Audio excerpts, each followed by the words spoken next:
Bonjour à tous. Nous ouvrons l'actualité économique de ce jour. En Chine, où les entreprises de jeux font usage de l'intelligence artificielle pour ratisser large à l'exposition China Joy. Pour les patrons des entreprises, c'est une bonne aubaine pour générer des contenus vidéo de qualité.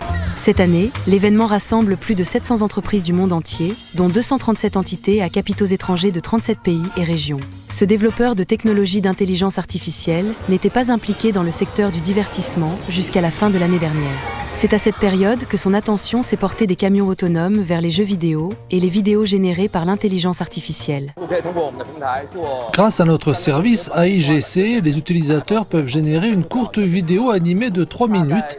C'est la meilleure qualité au monde. 2 mois après le lancement de notre service, nous avons déjà 500 000 utilisateurs, alors que nous prévoyions initialement d'atteindre le million d'utilisateurs actifs par mois d'ici à la fin de l'année.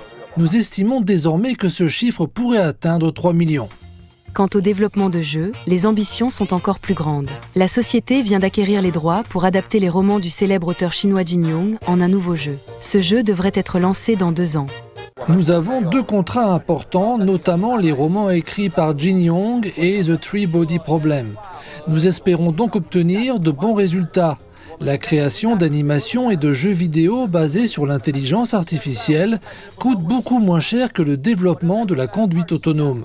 Auparavant, lorsque nous développions la technologie de conduite autonome, nous pouvions dépenser jusqu'à 400 millions de dollars chaque année. Aujourd'hui, nos dépenses ne dépassent pas 100 millions de dollars par an. Je pense que nous réaliserons des bénéfices au cours de l'exercice 2027. La vision de Chen concernant la croissance des bénéfices de l'entreprise repose sur les performances exceptionnelles de l'industrie chinoise du jeu vidéo. Au cours du premier semestre de cette année, le marché chinois du jeu vidéo a enregistré un chiffre d'affaires record de 168 milliards de yuan, soit environ 23,5 milliards de dollars, en hausse de plus de 14% en glissement annuel. C'est ce qui ressort d'un rapport publié jeudi à Shanghai par l'Association chinoise de l'audiovisuel et de l'édition numérique.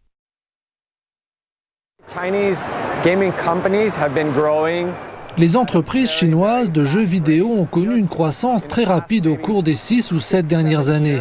Nous avons constaté une augmentation de près de 400% du nombre de jeux chinois installés sur les téléphones mobiles dans le monde. Jeudi, le fournisseur de services d'analyse et d'attribution pour le marketing des applications a rendu public un rapport sur le secteur. Ce rapport indique que l'année 2025 marquera un tournant décisif pour l'industrie mondiale du jeu vidéo.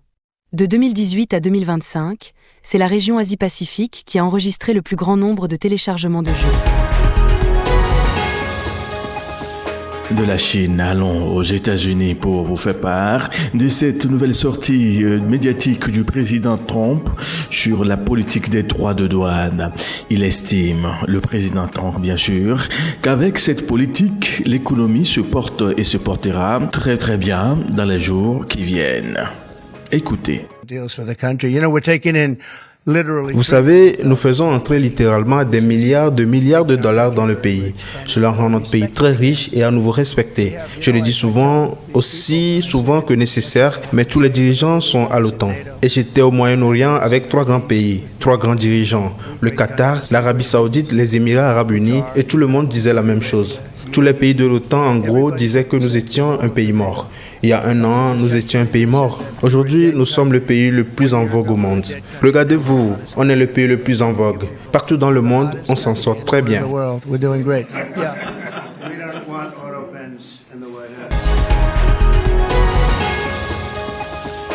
Les droits de douane des États-Unis, puisqu'on en parle, parlons-en pour vous dire que les autorités de Bangladesh se disent reconnaissantes vis-à-vis des mesures équilibrées mises en place par le président Trump.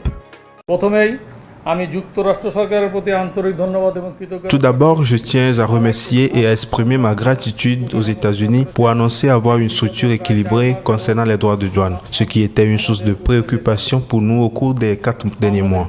L'arsutage réciproque pour le Bangladesh a été redéfini en particulier de 35% à 20%, ce qui est presque égal ou proche de celui de nos principaux concurrents dans l'exportation de vêtements prêt-à-porter et dans certains cas, il est inférieur à celui de certains des principaux concurrents tels que la Chine et l'Inde.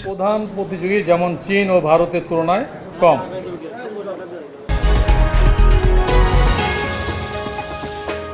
Le Sénégal à présent dans l'actualité économique et sachez que la relance économique, ça y est, le gouvernement a présenté le plan de relance en plusieurs points dans divers domaines dont je vous demande de suivre le point avec le Premier ministre Ousmane Sonko.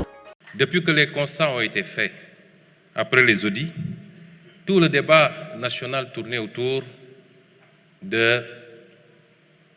FMI. Le FMI n'a pas décaissé. Est-ce qu'on aura un nouveau programme avec le FMI? Ce que nous présentons aujourd'hui n'attend rien quasiment de personne, sinon du peuple sénégalais lui-même.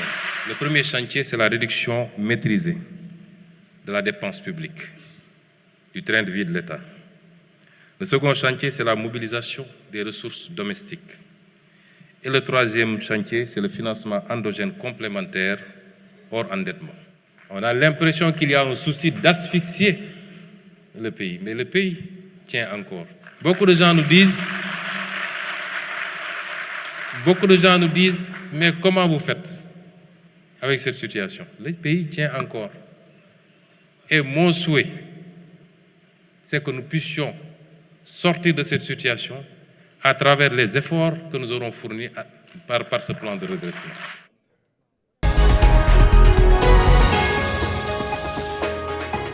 Bouclons le JTECO de ce jour avec les talents qui ont été valorisés par IDS Technologies à l'occasion de la célébration de ses 30 ans d'existence. Selon les promoteurs, c'est une façon de récompenser les jeunes talents numériques.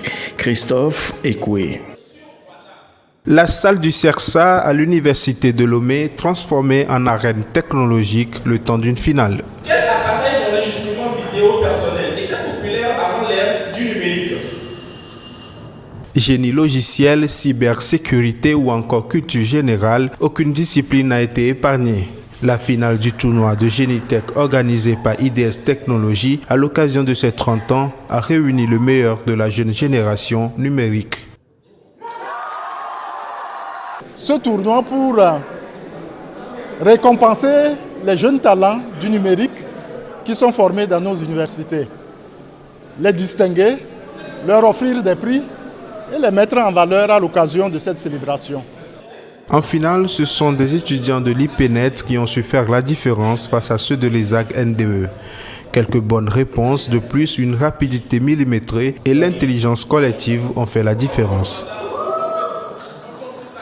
Je pense que c'est surtout la préparation, le travail, toujours le travail. Comme je l'ai toujours dit, c'est celui qui se serait préparé le mieux qui va gagner.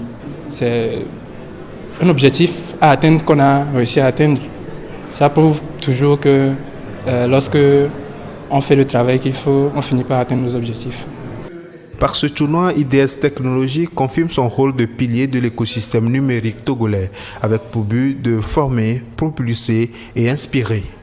Nous embauchons sur le marché de l'emploi togolais, nous embauchons dans les écoles et universités de la place et accueillir les étudiants qui ont déjà une base théorique formidable, les accueillir pour les former, pour qu'ils soient davantage plus performants. Je crois que c'est notre ambition pour la jeunesse togolaise. Mais au-delà de la coupe, le tournoi a également mis à l'honneur les génies individuels à travers les prix du meilleur génie masculin et féminin. Depuis plus de 30 années, l'IDS Technologies contribue à façonner l'écosystème numérique du Togo de manière à le rendre dynamique, accueillant et favorable à l'éclosion de nouveaux talents. L'édition 2025 ainsi terminée, le rendez-vous est pris l'année prochaine pour plus de révélations. Merci Christophe, messieurs, mesdames, merci pour votre fidélité sans cesse renouvelée à nos programmes. Très bonne suite à vous tous et à très vite.